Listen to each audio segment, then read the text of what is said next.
warahmatullahi wabarakatuh. Perkenalkan, nama saya Rifki Madani. Saya dari Fakultas Syariah jurusan Hukum Tata Negara. Di sini saya ingin membahas tentang pengertian sumber hukum dan azas hukum acara perdata. Dosen Hervin Yoki Pradika, MHI. Baiklah, langsung saja ke materi.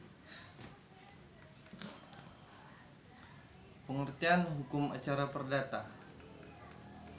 Secara umum, hukum acara perdata mengatur proses penyelesaian perkara perdata melalui hakim di pengadilan, penyusunan gugatan, pengajuan gugatan, pemeriksaan gugatan, putusan pengadilan sampai dengan eksekusi atau pelaksanaan putusan pengadilan. Pengertian menurut para ahli. Menurut Sudikno Mertokusumo mendefinisikan hukum acara perdata sebagai peraturan hukum mengatur bagaimana caranya menjamin ditaatinya hukum perdata material dengan perantara hakim. Sedangkan menurut Wiryono Projodikoro, hukum acara perdata adalah rangkaian peraturan yang memuat cara bagaimana orang harus bertindak terhadap dan di muka pengadilan, dan cara bagaimana pengadilan itu harus bertindak. Semuanya itu untuk melaksanakan peraturan hukum perdata. Menurut Abdul Qadir Muhammad, merumuskan hukum acara perdata sebagai peraturan hukum yang mengatur proses penyelesaian perkara perdata melalui pengadilan atau hakim. Sejak diajukan gugatan sampai dengan pelaksanaan putusan hakim.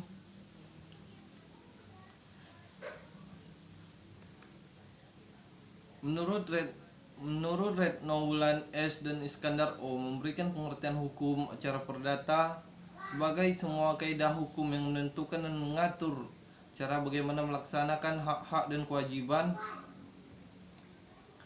perdata sebagaimana yang diatur dalam hukum perdata material. Garis besar tahapan-tahapan peradilan perdata, yaitu 1. Pengajuan gugatan, 2. Pemeriksaan gugatan, 3. Pembuktian, 4. Putusan, 5. Upaya hukum terhadap putusan, dan yang keenam adalah eksekusi. Sumber-sumber hukum acara perdata. Pedoman utama dan pengertian sumber hak hukum acara perdata. Hukum acara perdata Indonesia sampai kini masih tetap berpedoman sebagai pedoman utama pada hukum acara perdata kolonial.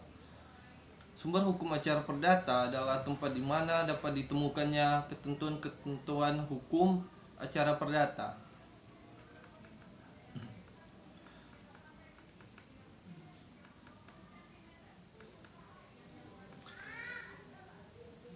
Azas hukum acara perdata, yaitu 1.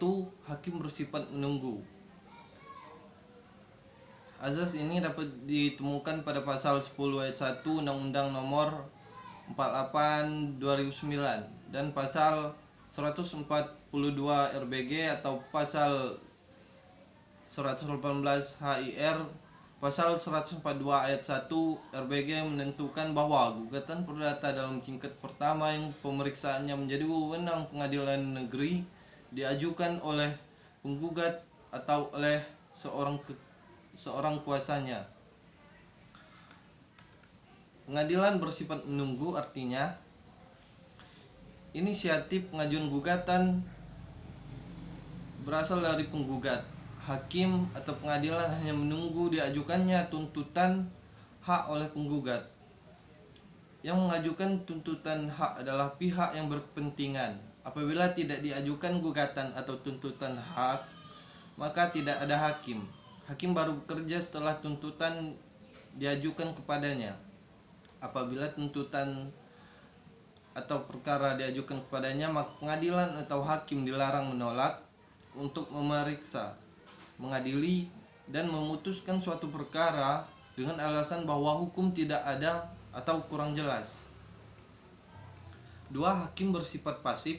Menurut Sudikno Mertokusumo, hakim di dalam memeriksa perkara perdata bersikap pasif dalam arti bahwa Ruang lingkup atau luas pokok sengketa yang diajukan untuk diperiksa pada asasnya ditentukan oleh para pihak yang berperkara dan bukan oleh hakim. Hakim hanya membantu para pencari keadilan dan berusaha mengatasi segala hambatan dan rintangan untuk dapat tercapainya peradilan cepat, sederhana, dan biaya ringan. Pasal 4 ayat 2 Undang-Undang Nomor 48 2009. Yang ketiga, persidangan terbuka untuk umum. Secara formal, azas ini membuka kesempatan untuk sosial kontrol untuk menjamin peradilan yang tidak memihak, adil, objektif, berproses sesuai dengan peraturan undang-undang yang berlaku. Masyarakat secara umum dapat hadir, mendengarkan dan menyaksikan jalannya persidangan yang dinyatakan terbuka untuk umum, kecuali ditentukan lain oleh undang-undang dan persidangan dinyatakan dilakukan dengan pintu tertutup. Azas ini bertujuan untuk memberikan perlindungan hak-hak asasi manusia di bidang peradilan sehingga terjadi pemeriksaan yang fair dan objektif dan didapat putusan yang objektif. Putusan pengadilan harus diucapkan dalam sidang yang terbuka untuk umum. Putusan tidak sah apabila dan batal demi hukum apabila tidak diucapkan dalam sidang yang terbuka untuk umum. Yang keempat, audi aeternam partem. Asas ini tercermin dalam pasal 4 ayat 1 Undang-Undang 49 2009, pasal 145 dan 157 RBG, pasal 121 dan 132 HIR. Pengadilan harus memperlakukan kedua belah pihak sama, memberikan kesempatan yang sama kepada para pihak untuk memberi pendapatnya dan tidak memihak. Pengadilan mengadili menurut hukum dengan tidak membedakan orang. Pengadilan tidak boleh menerima keterangan dari salah satu pihak sebagai benar bila pihak lawan tidak didengar atau tidak diberi kesempatan untuk mengeluarkan pendapatnya. Dan yang kelima, putusan harus disertai alasan. Alasan tersebut dimaksudkan sebagai pertanggungjawaban hakim dari putusannya terhadap masyarakat, para pihak, pengadilan yang tertinggi ilmu hukum sehingga oleh karenanya mempunyai nilai yang objektif. Kewajiban mencantum alasan-alasan tertentu dalam pasal 195 RBG, pasal 184 HIR, pasal 50 dan 53 Undang-Undang Nomor 48 2009, pasal 66A Undang-Undang Nomor 49 2009, pasal 68A Undang-Undang Nomor 49 atau 2009 menentukan satu dalam memeriksa dan memutuskan harus bertanggung jawab atau penetapan dan putusan yang dibuatnya. Dan yang kedua, penetapan dan putusan sebagaimana yang dimaksud pada ayat 1 harus memuat pertimbangan hukum yang didasarkan pada alasan dan dasar hukum yang tepat dan benar. Yang keenam, beracara dikenakan biaya. Hal ini dengan jelas tertuang dalam pasal 2 ayat 4 Undang-Undang Nomor 48 tahun 2009, pasal 145 ayat 4, pasal 192, pasal 194 RBG, pasal 121 ayat 4, pasal 182, pasal 183 HIR. Biaya perkara ini dipakai untuk biaya kepaniteraan, biaya panggilan, biaya pemberitahuan, biaya material, dan lain-lainnya. Biaya yang memang diperlukan seperti misalnya biaya pemeriksaan setempat, namun dimungkinkan bagi yang tidak mampu untuk berperkara secara pro deo atau berperkara secara cuma-cuma sebagaimana yang diatur dalam pasal 273 RBG atau 237 HIR yang menentukan penggugatan atau tergugat yang tidak mampu membayar biaya perkara dapat diizinkan untuk berperkara tanpa biaya. Yang ketujuh, trilogi peradilan. atau sederhana, cepat, dan biaya ringan. Asas ini tercantum dalam pasal 2 ayat 4 Undang-Undang Nomor 48 2009.